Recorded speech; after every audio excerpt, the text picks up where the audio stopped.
साथियों नमस्कार। आज जनक्रांति यात्रा के शुरुआत हम लोग छिपा बड़ौद से करने जा रहे हैं। ये जो मैं लाइव दे रहा हूं, इस यात्रा को लेकर कुछ दिशा निर्देश कई लोगों की सलाह के अनुसार, जिन्हें लगता है कि यात्रा में कुछ सुधार और भी सुधारों की जरूरत है, और इसे जिस तरह का जन समर्थन इस यात्रा को मिल रहा है उसके लिए मैं सबका आभारी भी हूँ। लेकिन कुछ चीज़ों का मैं आग्रह करूँगा मेरे साथियों से, या जो भी लोग इस यात्रा को समर्थन कर रहे हैं या इसमें शामिल हो रहे हैं। एक तो यात्रा के दौरान मुझे किसी से जान का खतरा नहीं है। मेरे आसपास चलने वाले सभी साथी जो जानबूझ के कमांडो बनते हैं और कई लोगों के हाथ धक्का मुक्की करते हैं, मतलब वो करते हैं कि भाई वो जगह करने के लिए मेरे लिए, तो मैं चाहता हूँ इस यात्रा को खुले उससे चलने दो। कई साथी चाहते हैं कि लोग आपकी शक्ल को देखें। जब नरेश मीणाई यात्रा का आयोजक करता है तो फिर मुझे नहीं लगता कि मेरे को शक्ल दिखाने की जरूरत है। इसलिए यात्रा को फ्री चलने दें, किसी को वो ना करें। एक जो फटाके चलाते हैं, यात्रा का जहाँ भी स्वागत होता है फटाके चलाते हैं, तो वो फटाके नहीं चलाएं जो एक लड़े होती है ना, जो रोड पे डाल के वो चलती है, मतलब उसका धुआं जो होता है बहुत सारा, वो फटाके का इस्तेमाल नहीं करें। अगर आपको फटाका चलाना है तो वो जो आकाश में जाकर जो फटाका चलता है, क्योंकि वो जो नीचे जमीन पे चलता है उससे एक सांस लेने में और कई सारी ऐसी समस्या मैंने देखी है, मैं खुद भी परेशान हो जाता हूँ। दूसरा, यात्रा रोकनी पड़ती है। तीसरा, यात्रा जब चलती है तो इस यात्रा को मैंने ये तय किया है, कोई मंच बनेगा या कुछ भी होगा तो मैं उस पर नहीं जाऊँ। उस जो स्वागत करते हैं वो ऑन द रोड करें। कई लोग मेरे से आग्रह करते हैं कि भाई साहब हमारे घर आके यहाँ हम स्वागत करेंगे, दरवाजे पे आओ। कई कहते हैं चाय पिलाएंगे। ये यात्रा सड़क पे है, मैं सड़क से साइड नहीं जाना चाहता जिसको, और मैंने फूल और मालाओं का जब साफ मना कर दिया है तो बहुत से लोग ये भी हैं कि भाई साहब हम लोग स्वागत कैसे करें, हमारे पास क्या बहाना रही स्वागत करने का। तो मैंने कहा कि सभी लोग थाली में रोड़ी और रोड़ी का तिलक कर दें, 5 पुष्प भेंट कर दें, उसी में मैं अपना स्वागत मान लूँगा। इसके अलावा जो लोग महान पुरुषों की जो तस्वीरें भेंट कर रहे हैं, वो भी एक सही दिशा में यात्रा चल रही है। लेकिन हमारे पास कुछ साधन संसाधनों की कमी होने के कारण कुछ चीज़ों की कमी दिख रही है। मेरा मन है, एक तो यात्रा में जितने लड़के चल रहे हैं, युवा साथी चल रहे हैं या जो भी लोग चल रहे हैं, मैं चाहता हूं उन सबके पास जन क्रांति यात्रा का भगत सिंह की फोटो के साथ टी-शर्टें हो। दूसरा, आप देख रहे होंगे, मैं चाहता हूं कोई ऐसा शख्स जो ड्रोन कैमरों का काम करते हो और जो इस यात्रा में फ्री में सेवा देना चाहते हो, तो मैं चाहूँगा कि यात्रा का कई जगह, अभी कल हम जब छिपा बड़ौद में घुसे थे तो बहुत बड़ी हजारों की तादाद में हमारे साथ साथी चल रहे थे, लेकिन हमारे पास ड्रोन की व्यवस्था नहीं थी। तो जहाँ कहीं भी यात्रा पहुँचे, अगला जिसका जो स्टे रहेगा वो जैसे खरकड़ा है, फिर बपावर है, कैथून है, जहाँ कहीं भी पहुँचे जो साथी, अगर, क्योंकि सब कुछ जनता कर रही है, मुझे तो ये भी नहीं पता कौन खाना खिला रहा है, कौन डीजे की व्यवस्था कर रहा है, कौन पुष्प वर्षा कर रहा है, कौन जेसीबी की व्यवस्था कर रहा है। तो मेरा ये निवेदन है कि आगे अगर कोई ड्रोन और कैमरों की व्यवस्था भी जो जहाँ स्टे हो वहाँ कर दे। और ये जो माला पहनाने और साफा के अलावा हमने उसका ये निकाला है कि यात्रा में केवल नरेश मीणा नहीं चल रहा, केवल नरेश मीणा नहीं है, जो सारे जो मेरे साथ जो चल रहे हैं वो सारे नरेश मीणा है। मैं चाहता हूं कि मेरे से ज्यादा सम्मान उन लोगों का हो जो घर बार छोड़ के अपने परिवारों को छोड़ के, सब कुछ छोड़ के मेरे साथ जो पैदल चल रहे हैं, मैं तो चाहता हूं कि पटाखों में इनमें पैसा वेस्ट करने की जगह अगर इन पे पुष्प वर्षा की जाए, जहां भी जाते हैं इन पर, सब पर, क्रांतिकारी साथियों पर पुष्प वर्षा हो, उससे अच्छा कुछ नहीं हो सकता। दूसरा, अभी हम लोग जैसे जैसे पूर्वी राजस्थान की तरफ आगे बढ़ेंगे, बहुत बड़ी संख्या में लोग आने लगे हैं, बहुत बुद्धिजीवियों का, बहुत अच्छे लोगों के फोन आ रहे हैं। अभी मेरी सुनीता भैंसला जी का फोन आया, उन्होंने मुझे बधाई दी और शुभकामनाएं दी है, और मुझे उनसे काफी देर तक मेरी कर्नल साहब को लेकर बातें हुई, कर्नल साहब की सोच को लेकर बात हुई। उन्होंने एक किताब लिखी है, हिम्मत, मेहनत और नियत, ये चीजें बहुत जरूरी है एक आदमी को सफल होने के लिए संघर्ष की राजनीति में। उस किताब का भी मैंने ऑर्डर कर दिया। उस किताब को लेकर मैं इस यात्रा में चलूंगा। कर्नल साहब के जो भी संदेश थे, उन सारे संदेशों की विशेष रूप से इस हाड़ौती को सख्त जरूरत है। कर्नल साहब का जो मेन संदेश था वो था शिक्षा। कर्नल साहब कहते थे नुक्ता, पूड़ी, ये जो धार्मिक आडंबरों के नाम पर हम पैसा खर्च करते हैं, उस पैसे को हम शिक्षा पे खर्च करें, अपने बच्चों को खर्च करें। बच्चों को शिक्षित करेंगे तो समाज अपने आप आत्मनिर्भर हो जाएगा, समाज अपने आप आगे बढ़ेगा। तो मैं उनको बहुत बहुत धन्यवाद देता हूँ शुभकामनाएं देने के लिए। ये जो बाहर से जो साथी अब आने लगे हैं, पूरे राजस्थान से लोग आ रहे हैं, मेरा उनसे आग्रह है 28 तारीख को ये यात्रा कोटा पहुंचेगी।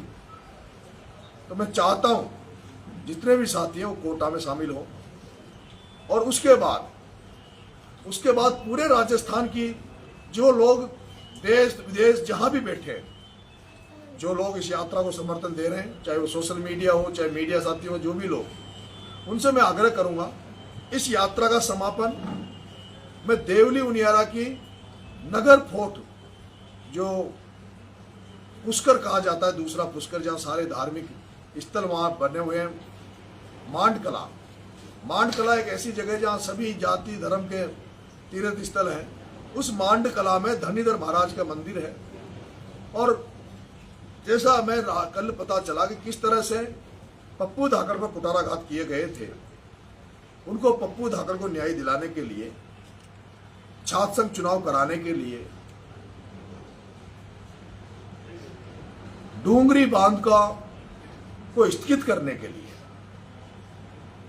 इन मुद्दों को लेकर नगर कोर्ट में मैं इस जब क्रांति रैली का समापन होगा तो जन क्रांति सभा करना चाहता हूं।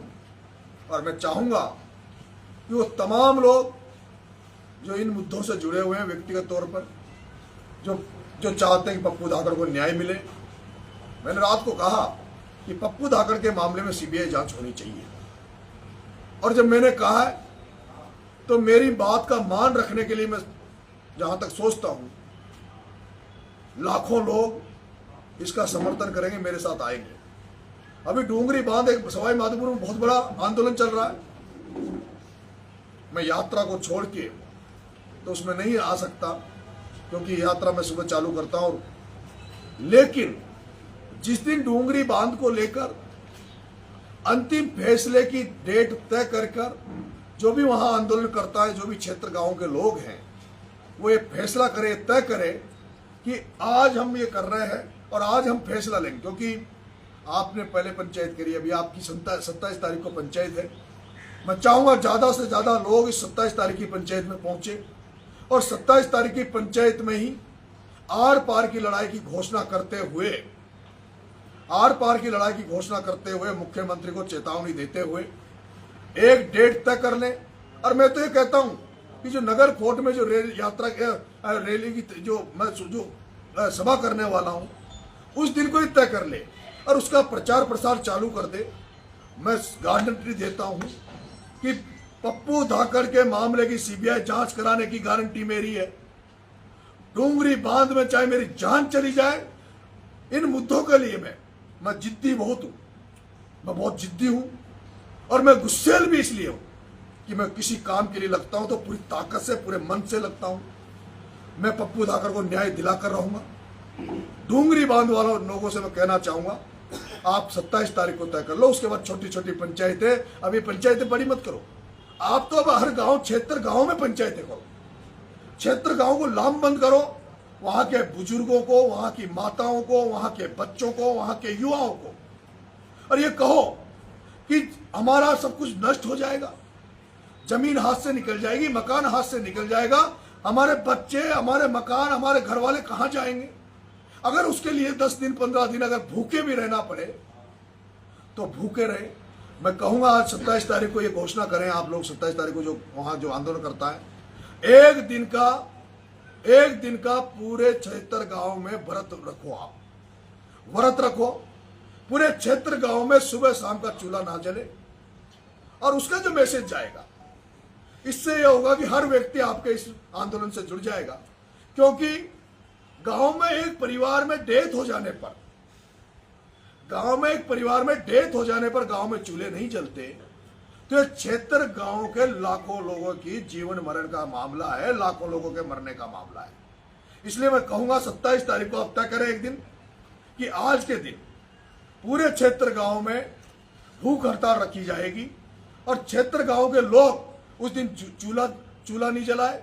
क्षेत्र गांव के लोग सुबह से लेकर गांव का एक चौपाल जहां होती है वहां निश्चित कर ले, और उन चौपालों पर महिलाएं, बुजुर्ग, युवा, छात्र सब लोग बैठे, हमारे महान पुरुषों की तस्वीरें लगाए, और इस आंदोलन को एक नया रूप दे। पंचायतें, सभाएं होती है, नेता अपनी दुकान चलाने के लिए इनमें आ जाएंगे। नेताओं ने कभी भी किसी को न्याय नहीं दिलाया, जब भी न्याय मिला जनता की दम पे मिला है। नेता भी जनता को इस्तेमाल करते हैं। नेताओं को जहां लगता है कि यहाँ भीड़ हो रही है, वहां नेता जाते हैं, बिना भीड़ के नेता नहीं जाते। इसलिए मैं कहता हूं, डूंगरी बांध के मामले में किसी के आगे हाथ फैलाने की जरूरत नहीं है, किसी के आगे गिड़गिड़ाने की जरूरत नहीं है। क्षेत्र गांव के जो पटेल हैं, हर गांव से 5-5 पटेल सेलेक्ट कर लो, 5-5 पटेल सेलेक्ट कर लो, सर्व समाज को साथ लेते हुए वो 5 पटेल जो कमेटियां बनेगी, मैं कहता हूं डूंगरी बांध तो बचेगा ही बचेगा। इस बहाने जो मेरी एक मुहिम चल रही है, जो मुहिम नशा मुक्त राजस्थान बनाने की, जो मुहिम मिलाखोरी की, इसमें जब आप बोलोगे तो और तो नहीं, लेकिन ये नशा भी आपके एरिया में जो फैल रहा है, डूंगरी एरिया में, सपोर्टरा के आसपास, और जिस तरह से लोग गांव बर्बाद हो रहे हैं, उसका भी इसमें रखो ताकि जन चेतना आए।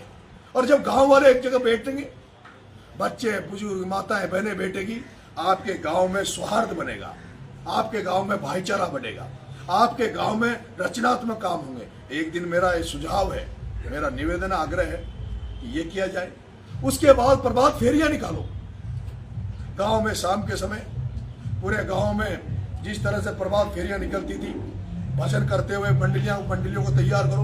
वो भजन मंडलियां गांव में घूम घूम कर इस डूंगरी बांध के मामले को बढ़ाएं। और मैं कहता हूं, नगर फोर्ट में मेरी जो जन क्रांति सभा होगी, उसमें हम फैसला करेंगे पूरे राजस्थान में एक बार तो पैदल यात्रा करके। और आज ही आमंत्रण कर रहा हूं, आज ही राजस्थान, देश और दुनिया में बैठे जो लोग मुझे जानते हैं, मेरी ईमानदारी को जानते हो, जो इसको समर्थन देना चाहते हो, वो नगर फोर्ट जरूर आना।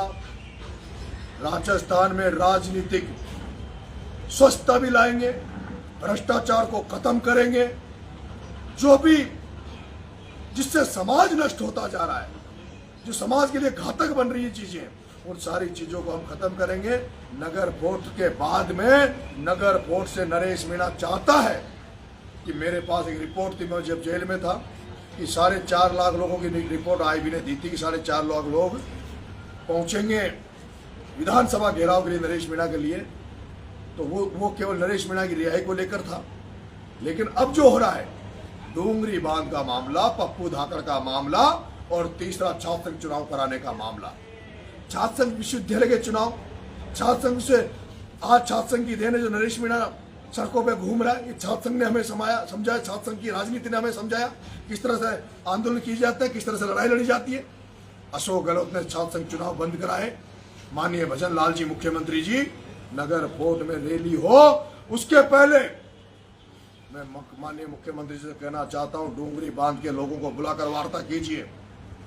राजस्थान में जहां भी छात्र संघ प्रत्याशी हैं, छात्र संघ के को लेकर जो मुहिम चल रही है, उनको बुलाकर बात कीजिए और पप्पू धाकड़ों के परिजनों को बुलाकर बात कीजिए। माननीय मुख्यमंत्री भजन लाल जी, पूरा धाकड़ समाज भारतीय जनता पार्टी को वोट देता है। पूरा भारतीय धाकड़ समाज आपकी तरफ देख रहा है। अगर पप्पू धाकड़ के मामले में सीबीआई जांच नहीं होती है तो ऐसा हो सकता है कि धाकड़ समाज ये बोर्ड लगा देगा गांव के बाहर कि बीजेपी हमारे गांव में एंट्री ना करे। और वो जो हीरालाल जी नागर जो मंत्री बैठे हैं कोठे में, धाकड़ समाज के कोठे में, उनसे कहूंगा हीरालाल जी नागर, आपका फर्ज बनता है, आपका फर्ज बनता है। जैसे नरेश मीणा अपने समाज के लिए, लोगों के लिए लड़ रहा है, आपका भी फर्ज बनता है अपने समाज के बेटे पप्पू धाकड़ को न्याय दिलाने के लिए। मैं चाहूंगा आप हीरालाल जी नागर आप आगे आओ, आप उस परिवारजन को मुख्यमंत्री से मिलाओ, आप मुख्यमंत्री से बड़े क्लोज हो। और उस ओम बिरला से भी कहना चाहूंगा जो धाकड़ समाज के वोटों से जीता है, ओम बिरला जी, दुकान बंद करने होने में समय नहीं लग रहा, समय रहते आप चेत जाओ। मैं आपको जो 10 साल पहले ओम बिरला जी आपको जिस तरह से देखता था, 5 साल पहले देखता था, मैं आपकी बहुत तारीफें करता था। मैं कहता था मीणा समाज की एक शहीद की आपने मूर्ति लगाई, उसको बहन बनाया, हमें अच्छा लगता था कि आप पहले ओम बिरला जी ग्रामीण प्रेस के लोगों को साथ ले रहे हैं। लेकिन ओम बिरला जी, पिछले दिनों से मैं बूंदी जेल में रहा, उस दौरान भी मैंने आपका कार्य क्षेत्र करने का तरीका देखा है। पिछले 5-7 साल से ओम बिरला जी आप भी तानाशाह बन गए हो, अब आप जन सेवक नहीं हो। आप जिस तरह से लोगों को जेलों में डलवा रहे हो, उससे आप कोटा को नष्ट कर रहे हो। आप आज क्या हालत है कोटा की, जो शैक्षणिक नगरी कोटा हुआ करती थी, वो शैक्षणिक नगरी आज शेखावटी में जाके शिफ्ट हो गई। कोचिंग संकट में कोचिंगों के जो कोचिंग चला रहे लोग कह रहे हैं, आप ओम बिरला जी आपकी कमीशन खोरी है कि नहीं है, आप पार्टनरशिप में एलन से पार्टनरशिप आप बात होती नहीं होती, फैक्ट्रियों में आपकी पार्टनरशिप होती कि नहीं होती, इन बातों को आपको जवाब देना होगा ओम बिरला जी कि ऐसा कुछ नहीं है। और आपको वापिस वो छात्र संघ के समय जो ओम बिरला जी इस तरह से लड़ता था, उस तरह से आपको सड़क पे आकर कोटा को बचाना होगा। ओम बिरला जी कोटा संकट में है, हाड़ौती संकट में है, बूंदी संकट में, और ओम बिरला जी अगर आपको बचना होगा तो सबसे बड़ा दुश्मन आपका वो है दत्ता, राजीव दत्ता आपका सबसे बड़ा दुश्मन है। आपका एक भाई है, उसके बारे में मैंने सुना था, उसको आपने चुनाव में दूर कर दिया था क्योंकि उसकी कमी आपके पास आई। हो सकता है आपके पास कोई जाने वाला व्यक्ति ये नहीं कहे कि दत्ता क्या कर रहा है, हो सकता है आपको, मुझे नहीं पता ओम बिरला जी, मैं आपसे मिला नहीं, चुनाव में आपके खिलाफ था, इसलिए मेरी भावनाएं हो सकता है आप तक नहीं पहुंचे। लेकिन मेरी भावना ओम बिरला जी आपके खिलाफ नहीं है, मेरी भावना किसी के खिलाफ नहीं है, मेरी भावना, मैं तो भ्रष्टाचार अतिताइयों के खिलाफ हूं।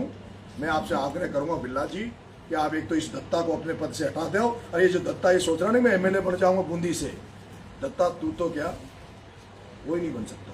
और मैं वो गुजर भाइयों से कहूंगा, बूंदी के गुजर भाइयों से, कोटा के गुजर भाइयों से, अरे डूब मरो जो आज भी ओम बिरला का स्वागत कर रहे हैं, दत्ता का स्वागत कर रहे हैं, डूब मरो गुजरो। एक तरफ लिखा जाता था वीर गुजर जो हीजड़े, वो जो गुंजल के साथ नहीं थे, बिरला के साथ थे, वो गुजर हीजड़े हैं, वो वीर नहीं है, वो नामर्द हैं, वो अपने देवनारायण भगवान की औलादे नहीं है, वो देवनारायण भगवान की औलादे नहीं है। उनसे अभी भी कहता हूं सचेत हो जाओ, जाग जाओ, सचेत हो जाओ। एक मीणा का छोरा, मीणा परिवार में पैदा हुआ, जिसने खून पायलट साहब के लिए खून दिया, जिसने गुंजल साहब के लिए इसलिए दिया क्योंकि गुजर मीणाओं को एक करता हूं, मैं तो गुजर मीणाओं के लिए लड़ाई लड़ रहा हूं। और पता चलता है कि कुछ गुजर साथी जो ओम बिरला जी के दत्ता के साथ हैं, मेरे पास बिरला जी मेरा आग्रह है, हाथ जोड़ के इस दत्ता को हटा दो, ऐसे लोगों को दूर करो, क्योंकि आप लोकसभा स्पीकर हो, आपके पास लोग जाते नहीं होंगे, कोटा के लोग आपको बताते नहीं होंगे, आपके आसपास के इस जंजाल को दूर कर दो, नहीं आपकी राजनीति को ये लोग खत्म कर देंगे। बहुत बहुत धन्यवाद, बहुत बहुत आभार, सभी को फिर निमंत्रण दे रहा हूं। कोटा में 28 तारीख को यात्रा हमारी कोटा शहर में जाएगी। जो भी नेतागण, जो भी लोग, उस दिन सब लोगों से मेरा आग्रह बाहर से आने वालों को कि आप उसी दिन 28 तारीख को पधारना। और आज शाम को हम 7 बजे खरकड़ा पहुंच रहे हैं, चूरू से। चूरू यहाँ से अंतिम बॉर्डर पे है। हमारे एक निर्दलीय विधायक मनोज न्यांगली जी इस यात्रा में शामिल होने, इस यात्रा को समर्थन देने आज शाम को पधार रहे हैं। हमारे धाकड़ समाज के युवा नेता नरेश धाकड़, वो भी आज शाम को यहाँ पधार रहे हैं खरकड़ा में। हमारे पप्पू धाकर जी की जो बहू है प्रियंका नागर, और वो कैसी शेरनी की तरह दहाड़ी कल। मैंने तो झांसी की रानी के रूप में कल प्रियंका नागर को देखा है। ऐसी प्रियंका नागर को, ऐसे लोगों को राजनीति में स्थापित करने की जरूरत है। मैं कोई जातिवाद इसमें विश्वास नहीं करता। मैं सर्व समाज को अपना भगवान मानता हूं। यह सही है कि जहां की जातीय प्रणाली के अनुसार मुझे मीणा समाज में जन्म लेने का मौका मिला, लेकिन मैं चाहता हूं मैं मीणा समाज को गौरवान्वित करूं, और ये गौरवान्वित करूं कि दूसरे समाज भी हमारे प्रति अच्छा नजरिया रखे। मैं ऐसा काम करूं जो सर्व समाज मुझे अपना बेटा माने। मैं मीणा होने के अलावा भी सर्व समाज का बेटा बनना नरेश मीणा चाहता है। एक और, ये जो नारे आप लगाते हो क्रांति यात्रा में, क्रांति यात्रा में नारा, कई लोग एक नारा, मेरे को 2 नारे गलत लगे। एक तो आया शेर आया, वो नारा कोई नहीं लगाएगा। हाँ, अगर आप ये कहोगे कि आया रे आया, तो ये कहो हाड़ौती का बेटा आया। हाड़ौती में जब यात्रा चले तो कौन आया? हाड़ौती का बेटा। क्या लगाओगे? ये शेर वेर नहीं, हाड़ौती का बेटा आया। एक नरेश मीणा जिंदाबाद के नारे लगाते हैं। मैं कहूंगा नरेश मीणा जिंदाबाद का नारा नहीं लगना चाहिए। नरेश मीणा संघर्ष करो, नरेश मीणा आगे बढ़ो, ऐसे नारे लगाओ जिससे मेरे अंदर ऊर्जा आए। मुझे जिंदाबाद नहीं चाहिए, मुझे जिंदाबाद नहीं चाहिए। ऐसे नारे लगाओ जिससे मेरे अंदर ऊर्जा आए। जो लोग कहते हैं ना, भाई साहब आगे बढ़ो हम तुम्हारे साथ हैं, भाई साहब संघर्ष करो हम तुम्हारे साथ हैं, तब मुझे अच्छा लगता है। नरेश मीणा शब्द मुझे तो अच्छा नहीं लगता। भाई साहब कहते हैं ना, जब भाई साहब का जो अपनापन दिखता है, भाई का जो अपनापन दिखता है, नरेश भाई, नरेश भाई, नरेश भाई साहब, नरेश बेटा, इन शब्दों में जो लगाव है वो बहुत ही अलग है। और मैं भावनाओं से, इमोशन से जनसेवा करता हूं। और एक बात मैं कहना चाहूंगा आपको कर्नल साहब के बारे में। मैंने राजस्थान में और देश में जो लोग हुए हैं, जो जिद्दी लोग होते हैं, जो ठान लेते हैं कि ये करना है, वही लोग सफल होते हैं। महात्मा गांधी जिद्दी थे, साउथ अफ्रीका से आकर भारत में डोले, बुजुर्ग थे, लेकिन भारत में घूम के उसने देश को आजादी दिलाई। कर्नल भेंसला जी के बारे में अभी जनता जानती नहीं है। कर्नल भेंसला के बारे में अभी जनता जानती नहीं है। कर्नल भेंसला जी की उपलब्धियों को जनता नहीं जानती। वो इतना जिद्दी थे, इतने जिद्दी थे कि उनको राजनीतिक तौर पे भी वहां के नेताओं ने दबाया, उनको जिला परिषद सदस्य नहीं बनने दिया। क्या नहीं बनने दिया? कर्नल भेंसला जी जिला परिषद सदस्य नहीं बन पाए, लेकिन उन्होंने ठान लिया था कि जो मेरा समाज जो पीछे रह गया, शोषित समाज हो गया, वो मुकाम नहीं मिल रहा जो मिलना चाहिए। उन्होंने जिद पकड़ ली थी, लोग नहीं थे, और उन्होंने यह था कि चाहे मैं भगत सिंह की तरह मर जाऊं। और आज उनकी, और कल्पना नहीं कर सकते थे, सोच नहीं सकते थे कि कभी कोई गुजरों को आरक्षण मिल जाएगा।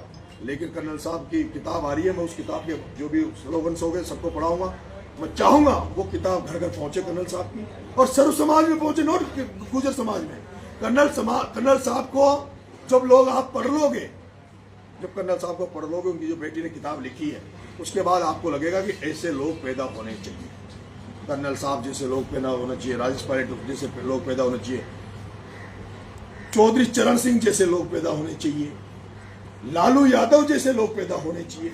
जेल में रह लिए, ईडी सीबीआई सब कुछ, लेकिन झुके नहीं। और ये जो कहते हैं ना मेरे लिए कि जेल में ये हो गया, झुक गए उसके घर वाले, नरेश मीणा झुकेगा नहीं।